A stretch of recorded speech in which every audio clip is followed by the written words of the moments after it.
नमस्कार साथियों, गौरव ज्ञान धारा में आपका स्वागत है। और सोम से गुरुवार चलने वाली अपनी स्कूल लेक्चरर की इस निशुल्क क्लासेस में आपका एक बार फिर से अभिनंदन। देखो, अपनी सोमवार से गुरुवार जो क्लासेस चल रही थी उसके अंदर अपन दुर्ग पढ़ रहे थे, जीके से रिलेटेड। कई बच्चे कहते हैं सर रेट की अलग पढ़ाओ, सेकंड ग्रेड की अलग पढ़ाओ, ये अलग पढ़ो। अरे भैया, सिलेबस देखो, उनके अंदर ये टॉपिक है, सेम टॉपिक के लिए अलग क्यों पढ़ाना है? वैसे ही सेम टॉपिक को मैं अलग से पढ़ाऊंगा ही नहीं, फिर पीछे जो बचेंगे उनके लिए प्लानिंग करेंगे।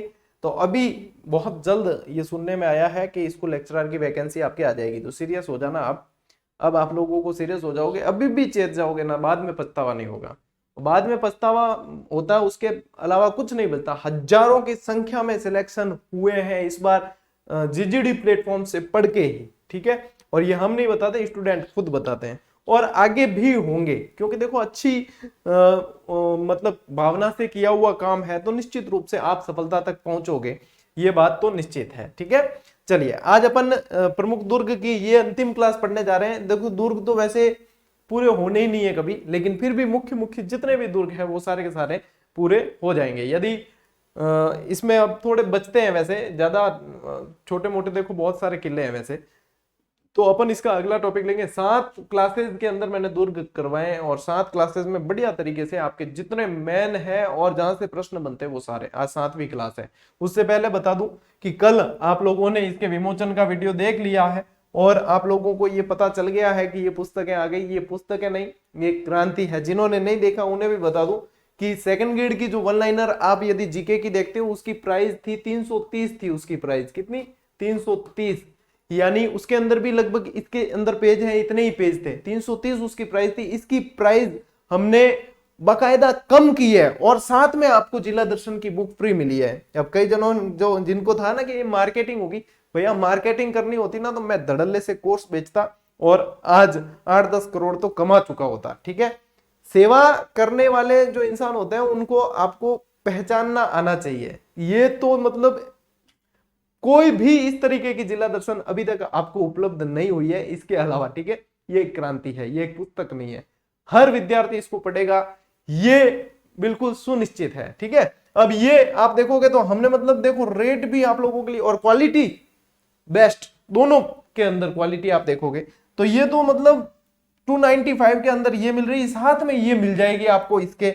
यदि कोई कहे कि नहीं सब हाँ हमें तो ये अलग से लेनी है, तो उसको फिर ये 99 में मिलेगी, ठीक है। अलग से भी लेने का आपने सिस्टम कर रखा है, अलग से जिसको चाहिए वो 99 में ले सकता है। लेकिन ये 100 रुपए क्यों बिगाड़ने आपको? आप ये पुस्तक लेते हो, इसके साथ में ये 100 रुपए की आपको बिल्कुल फ्री मिल रही है। और ये 100 भी है ना, ये भी बिल्कुल नॉर्मल मतलब लागत रखी है, यूं समझो सिर्फ दुकानदार का प्रॉफिट है इसके अंदर, हमने हमारा छोड़ दिया है। कारण कि ये भी यदि आप पुस्तक ही देखोगे आपको लगेगा एक एक पेज ही इसका 10-10 रुपए का। मैंने मेरे साथी स्टाफ के सर ये तो एक एक पेज ही 10-10 रुपए का है। क्योंकि लागत में दे देते हैं अपन, सेवा के उद्देश्य से ही करनी चाहिए। यदि आप लोगों ने ऐसा ही प्रेम बना के रखा तो देखो इस सेवा को किस लेवल पे अपन लेकर जाते हैं। बस प्रेम से सहयोग तो चाहिएगा ही। बाकी विमोचन वाला वीडियो नहीं देखा है तो देख लेना, उसमें सारी डिटेल बता रखी है, ठीक है। आओ क्लास पे, चलो। जिन्होंने नहीं देखा था उनके लिए ये बतानी थी तो बता दी। चलिए अब बात करते हैं अपन क्लास की। देखो, राजस्थान में 2 शेरगढ़ दुर्ग है, ठीक है। 2 दुर्गों का नाम है शेरगढ़ नाम से। अब शेरगढ़ नाम से जहां पे दुर्ग की बात आएगी वो शेरशाह से जुड़ी हुई रहेगी, ठीक है ना। शेरशाह, वैसे फरीद खां था, फिर शेर खां नाम हुआ, फिर बाद में शेरशाह नाम हुआ, और ये हुमायूं के काल में हुमायूं को हरा के शासक बना, और मुगल डायनेस्टीज के समय था, ये अफगान शासक था। ये सारी चीजें इंडियन हिस्ट्री से रिलेटेड आ जाती है। अपन आते हैं राजस्थान हिस्ट्री पे। शेरशाह सूरी यहाँ पे भी आया है। मालदेव का टाइम पीरियड था, आप सभी को पता है, ठीक है। गिरी सुमेल का युद्ध, चैता कुंपा, मुट्ठी भर बाजरे के लिए मैं हिंदुस्तान की बादशाहत हो बैठता, ये मैंने आपको रिमाइंड करवा दिया। रिकॉल क्लास को ध्यान से देखा करो, बिल्कुल अच्छे से समझ में आएगी, रिकॉल भी होगा, ठीक है। शेरशाह सूरी जहां जहां दुर्गों में अधिकार करेगा, जीर्णोद्वार कराएगा, वो शेरगढ़ कहलाएंगे। तो शेरगढ़ 2 है राजस्थान के अंदर, इसीलिए मैंने एक ही स्लाइड पे ले लिया। शेरगढ़ एक तो है आपके धौलपुर में, और एक कोसवर्धन दुर्ग है जिसको भी शेरगढ़ के नाम से जाना जाता है, ठीक है। तो शेरगढ़ एक कहां है? 12 के अंदर है, और एक कहां है आपका धौलपुर के अंदर। 2 शेरगढ़ है, ठीक है। अब पहले वाले पे आओ। पहला जो शेरगढ़ दुर्ग है वो कोषवर्धन दुर्ग भी कहलाता है। कारण क्या है, कोषवर्धन क्यों कहलाता है?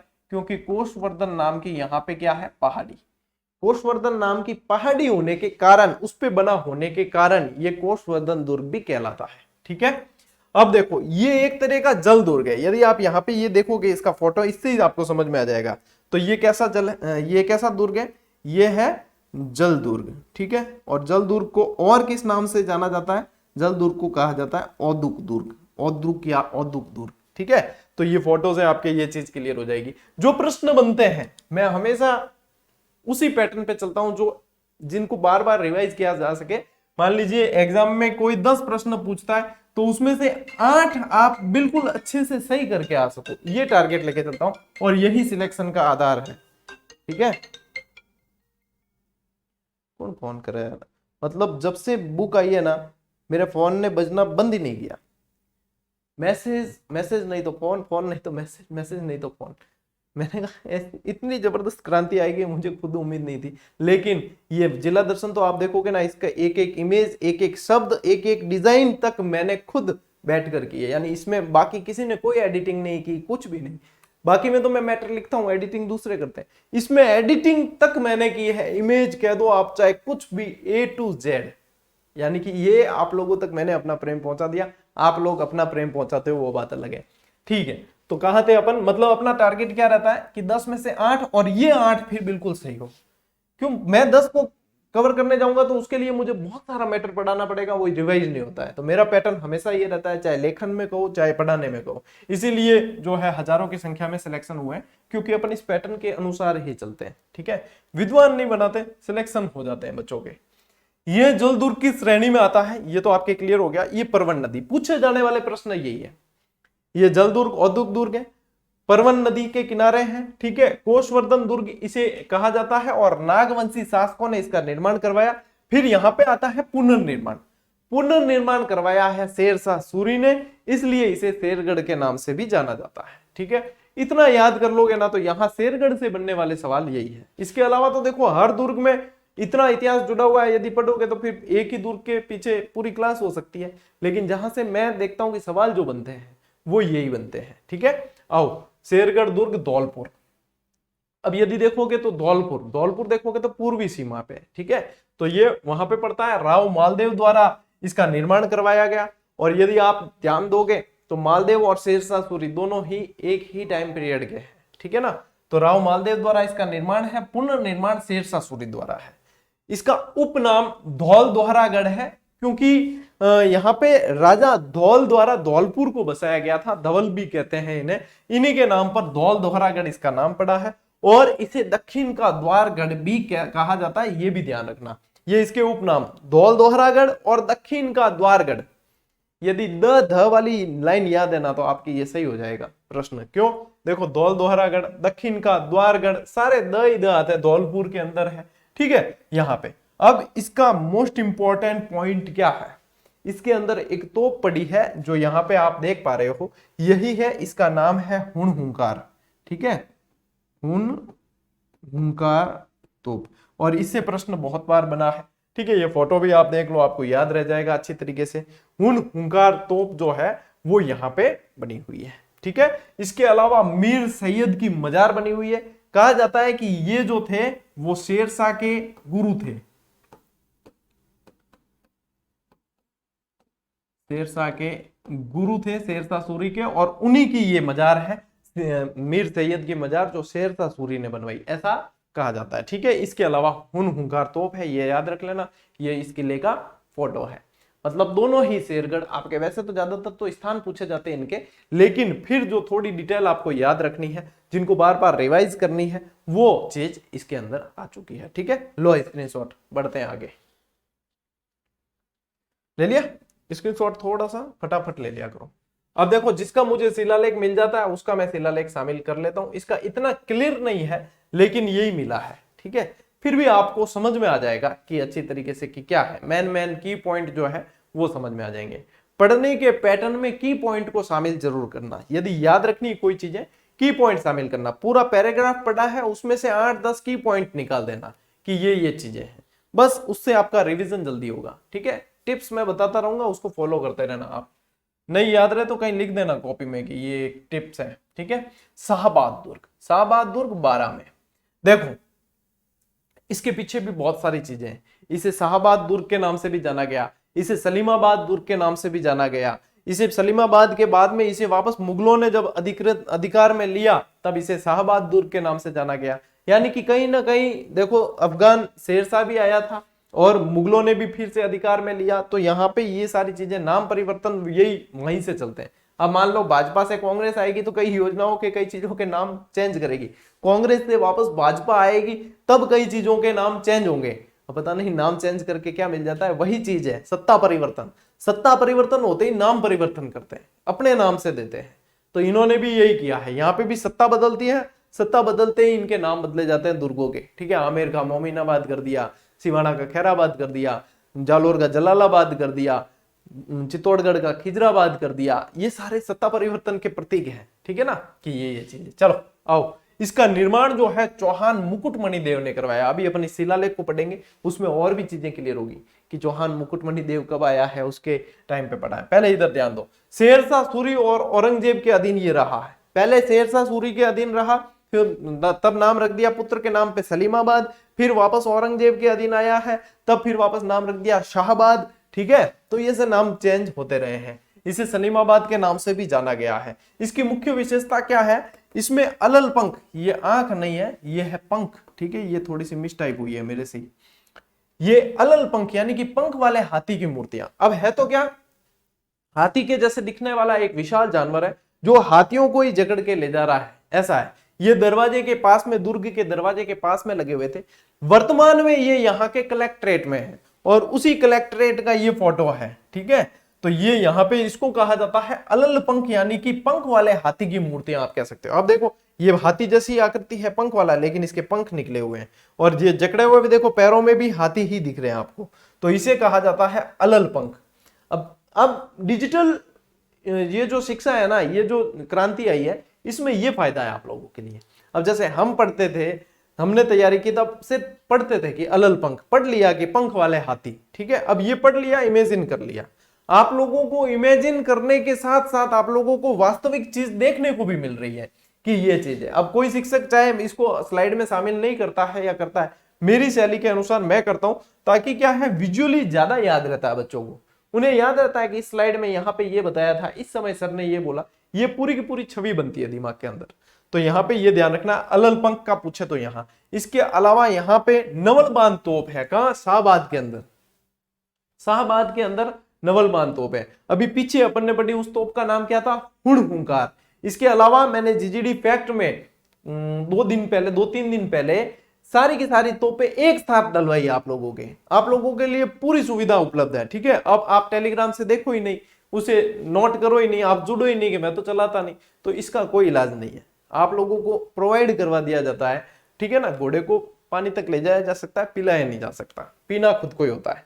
तो यहाँ पे वहां पे मैंने सारी की सारी तोपें आपको साथ में एक ही जीजीडी फैक्ट इमेज में दे दी है, तो आपके कोई कंफ्यूजन नहीं होगा कि हाँ फलानी है, फलानी है, फलानी है। बस पढ़ना आप लोगों को है। चलो आओ आगे। इतिहास के झरोखे से ये एक शिलालेख मिला है मुझे, तो इसको थोड़ा सा अपन देख लेते हैं कि इसमें क्या क्या चीजें दे रखी है, और भी आप लोगों को अच्छी जानकारी मिलेगी। वैसे इतना क्लियर नहीं है, जितना मुझे क्लियर दिखेगा उतना मैं बता दूंगा, जो है सामने है आप लोगों के। शाहबाद दुर्ग का निर्माण 8वीं-9वीं शताब्दी के अंदर हुआ है, तो ये चीज आप लोगों को पूछे तो यहाँ पे यहाँ का इतिहास हम्मीर वंशीय चौहान राजाओं से जुड़ा है, ठीक है। यानी हम्मीर देव के बाद में जो चौहान शासक हुए, हम्मीर देव के पश्चात फिर इनके जो शासक आगे बढ़ते हैं, उनमें देखो नरपाल, सूर्यदेव, गोपाल, किशन देव, ये हलदेव, दंतदेव, ये सब, ये नाम आपको याद नहीं करने, ठीक है। ये सिर्फ दे रखे हैं, वीरबान राजा हुए, ये सब ये याद नहीं करने, आप सिर्फ एक बार पढ़ लो, ठीक है। मैं बता रहा हूँ साथ साथ कि आपको याद क्या करना है। याद रखना है कि हम्मीर देव चौहान के वंशज यहाँ पे रहे हैं, ये सारे वंशावली याद नहीं करनी है, कंफ्यूज हो जाओगे, ठीक है, ये याद नहीं करनी। अब देखो इसके बाद राज मुकुटमणि देव आया, ठीक है, राजा मुकुटमणि देव। अब आपको याद क्या करना है, यही करना है। ये देखो राजा मुकुटमणि देव आया है इसके बाद में, और मुकुटमणि देव ने इसका निर्माण करवाया है, ठीक है। मुकुटमणि देव आया है। मुकुटमणि देव के शासन के दौरान शेरशाह सूरी ने शाहबाद पर आक्रमण कर शाहबाद दुर्ग को अपने अधीन कर लिया था। मुकुट मणिदेव ने ही निर्माण करवाया, उसी के समय शेरशाह का आक्रमण हुआ है और उसने इसे अपने अधीन कर लिया था। ठीक है, इसके अलावा देखो फिर आगे इसके बाद शाहबाद किला मालवा के सुल्तान महमूद के कब्जे में भी रहा है। ठीक है, चला गया। कालांतर में औरंगजेब शाहबाद आने के बाद यहाँ का शासक शेर अफगान को बनाया गया। ठीक है, यानी औरंगजेब शासक बनाया, फिर यहाँ आता, उसके बाद में शेर अफगान नाम के व्यक्ति को यहाँ पे शासक बनाया जाता है, जो औरंगजेब बनाता है। ठीक है ना, ये याद रखना है। अब क्या क्या देखो, एक तो आ गया राव मालदेव, मालदेव क्या आपके शेरशाह, फिर महमूद। ठीक है, उसके बाद औरंगजेब औरंगजेब बनाता है यहाँ पे, जिस व्यक्ति का नाम दे रखा है आपके शेर अफगान। ठीक है, शेर अफगान। देखो जैसा शिलालेख में दे रखा है उसमें से मैंने की पॉइंट यहाँ पे लिख दिए, इसको बोलते हैं की पॉइंट। मैंने अभी बताया ना आपको की पॉइंट आपको निकालने आना चाहिए, इनको बोलते हैं की पॉइंट। इससे क्या है, ये इतनी स्टोरी आप लोगों को पूरी याद रह जाएगी। इसके अलावा मुकुटमणि देव और लिख लेना, वो की पॉइंट और है। ठीक है, तो यहाँ पे ये देखो, फिर बादशाह शेर अफगान ने औरंगजेब के आदेश पर फिर ये जो है सन दे रखे, चलो मस्जिद की तर्ज पर यहाँ जामा मस्जिद बनवाई। ठीक है, जो जामा मस्जिद दिल्ली की है उसकी तर्ज पर यहाँ पे जामा मस्जिद बनवाई, जो आप ये फोटो भी देख पा रहे हो यहाँ पे, इसीलिए मैंने शामिल किया ये। तो शिलालेख में भी दे रखा है, क्लियर हो गया। ठीक है ना, जामा मस्जिद का निर्माण करवाया। बादशाह की मृत्यु के पश्चात यहाँ शासकों ने, ये थोड़ा क्लियर नहीं दिख रहा, मराठों के आपसी विवाद से सेनानायक खांडेराव शाहबाद दुर्ग को, ये चलिए इतना क्लियर नहीं दिख रहा है मुझे, आप लोगों को फिर भी दिख रहा, नहीं दिख रहा है इतना क्लियर, मुझे बताया आप लोगों को भी नहीं दिख रहा है। चलो मैं शेयर करूंगा, जब दिख जाए तो ठीक है। बाकी जो इंपॉर्टेंट चीज थी वो यहाँ तक थी आपके औरंगजेब और ये जामा मस्जिद तक। ठीक है, बाकी का ये थोड़ा सा नीचे की इमेज क्लियर नहीं है, अब ऐसी ही मिली है। ठीक है ना, ऐसा नहीं है कि सर आपने शामिल की तो क्लियर नहीं हुई, ऐसी ही मिली है आगे, और ये क्लियर दिख नहीं रहा है थोड़ा सा क्या है। तो यहाँ पे जितना भी क्लियर हुआ है अपने को, जो शिलालेख मिला, जितना भी क्लियर हुआ उतना बढ़िया है। ठीक है, बाकी जो जानकारी है वो तो मैंने आपको दे दी है, इससे थोड़ी सी और एक्स्ट्रा अपन को मिली है और ऑथेंटिक मिली है। ठीक, ले स्क्रीनशॉट, फिर बढ़े आगे। ले लिया, चलो आ जाओ। अब देखो वैसे किले तो बहुत सारे हैं, लेकिन जो मेन चीजें याद करनी होती है आपको, वो चीजें ध्यान में रखनी है। दौसा का किला, इससे बहुत ज्यादा प्रश्न बने हैं। ठीक है, और प्रश्न बना कौन सा है वो भी बता दूं, इसकी आकृति से संबंधित प्रश्न बना है। ठीक है, वैसे आकृति से संबंधित ही बनता है, यदि पूछे ध्यान रखना, निर्माण बड़गुजरों द्वारा करवाया, पहाड़ी देवगिरी है, और कछुआ शासकों की ये जो है ना दौसा पहली राजधानी हुई थी।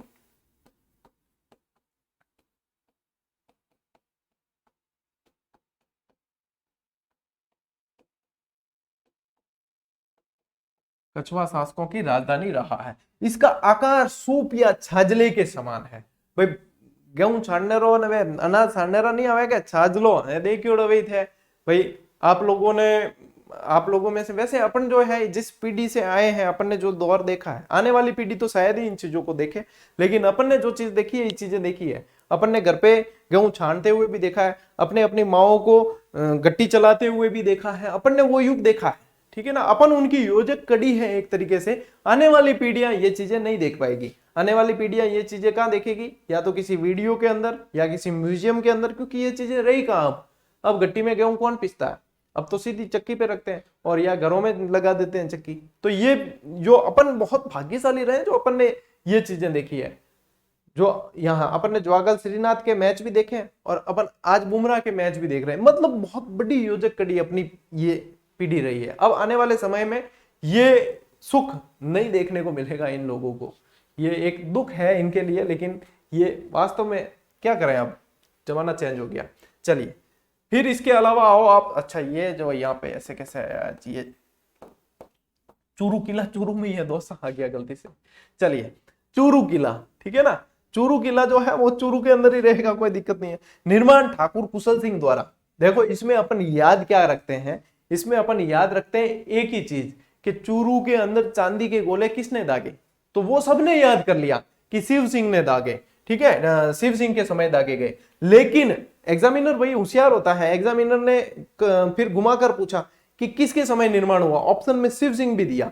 तो सीधा दिमाग में ज्यादातर के फिट यही था कि चूरू किला है तो शेर सिंह करना है। लेकिन देखो तो सही कि निर्माण पूछा है या गोले दागे वो पूछा है।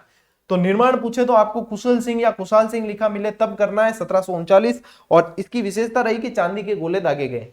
क्यों दागे? क्योंकि गोला बारूद अंदर खत्म हो गया, शीशा खत्म हो गया था गोले बनाने के लिए।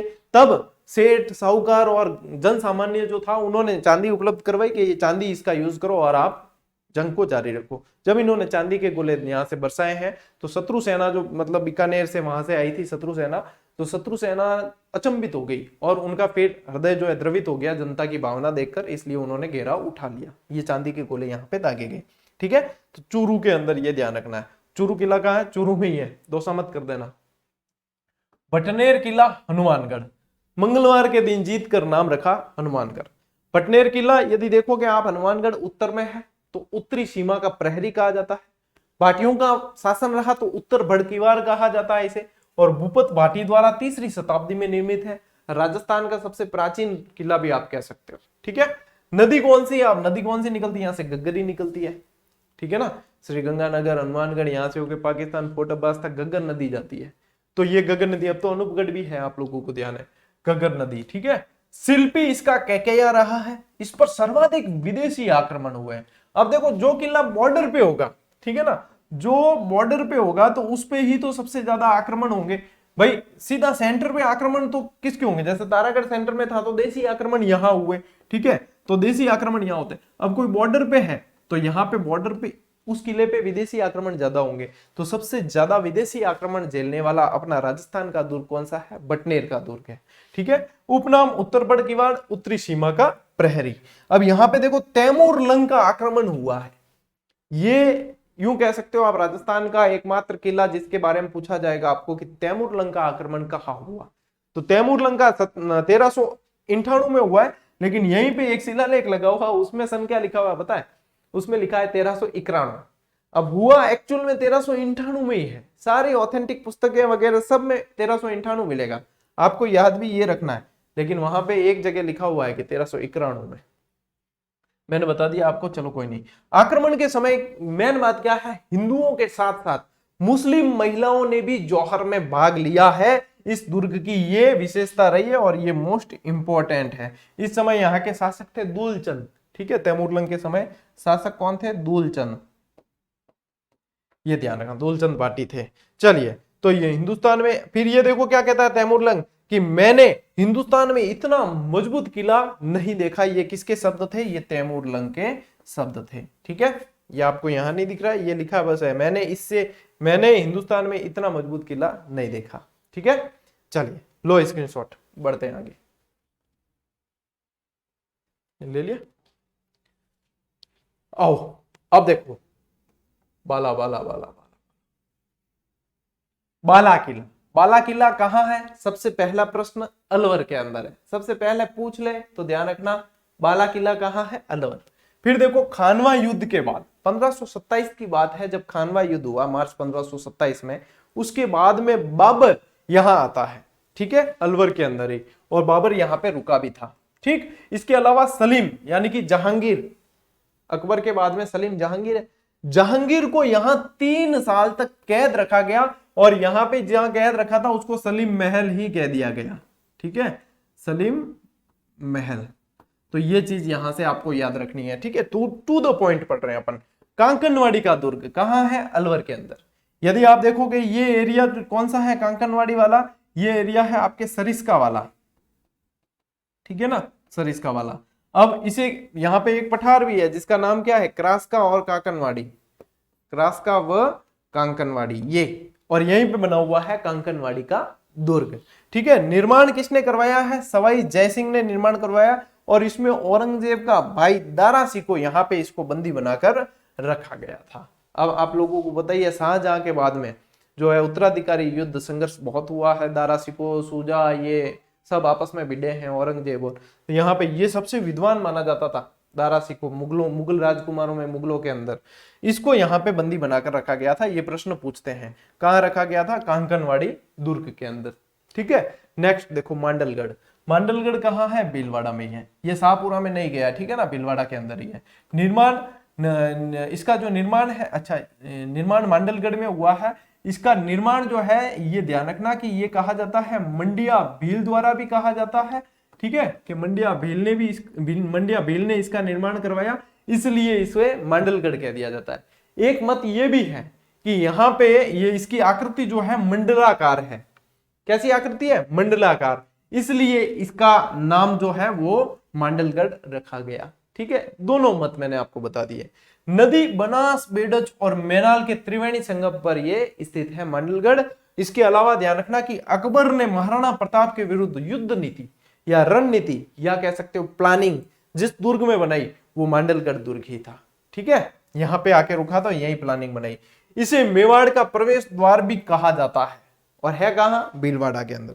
इसमें 4 भुजा मंदिर, उंडेश्वर मंदिर और 7 प्रवेश द्वार दर्शनीय है। ठीक है, यहाँ पे ये देखने लायक स्थान है, यहाँ मांडलगढ़ के अंदर ये चीजें। ठीक, चलिए अच्छा स्क्रीनशॉट लेना ऐसे ले लो, मैंने मिटा दिया वो, ऐसे ले लो। ठीक है, इसके अलावा आज अपनी क्लास जो है दुर्गों वाली 7 क्लास के साथ में ये पूरी हुई। ठीक है, आज अपन ने पढ़ ली है कोषवर्धन, ये पढ़ लिया, शेरगढ़, धौलपुर वाला, जो छोटे छोटे दुर्ग पीछे बचे थे, बड़े बड़े तो सारे 6 क्लास में कर लिए, आज छोटे छोटे दुर्ग मैंने लिए जहां पे कम तथ्य हैं लेकिन याद रखने हैं। फिर शाहबाद दुर्ग ये आ गया, दौसा का किला, चूरू का किला, बटनेर का दुर्ग, बाला किला, कांकनवाड़ी दुर्ग और मांडलगढ़। 7-8 दुर्ग आज की क्लास में अपन ने पूरे पढ़ लिए हैं और कल मिलेगी आपको नई क्लास। ठीक है, यानी कि नए टॉपिक। इसके आगे वाला कौन सा मैं देखता हूँ, शायद महल या ऐसा है कोई, तो जो भी है नेक्स्ट अपना अगला जो है ये पढ़ेंगे। तो ये 7 क्लासेस भाई, दुर्ग की क्लास यदि आपने देखी है ना, देखनी तो है ही वैसे देखी है, तो दुर्ग में 7 क्लासेस दिए, 1 नंबर से लगाकर सारी की सारी आप लोगों को देख लेनी है, बहुत अच्छी तरीके से कंसेप्ट के साथ में क्लियर हो जाएगी। ठीक, बाकी बढ़िया पढ़ते रहना, कंटिन्यूटी रखना, अब कंटिन्यूटी छूटनी नहीं चाहिए। ठीक, मिलते हैं अगली क्लास में, अगले वीडियो में, तब तक के लिए राम राम, जय हिंद।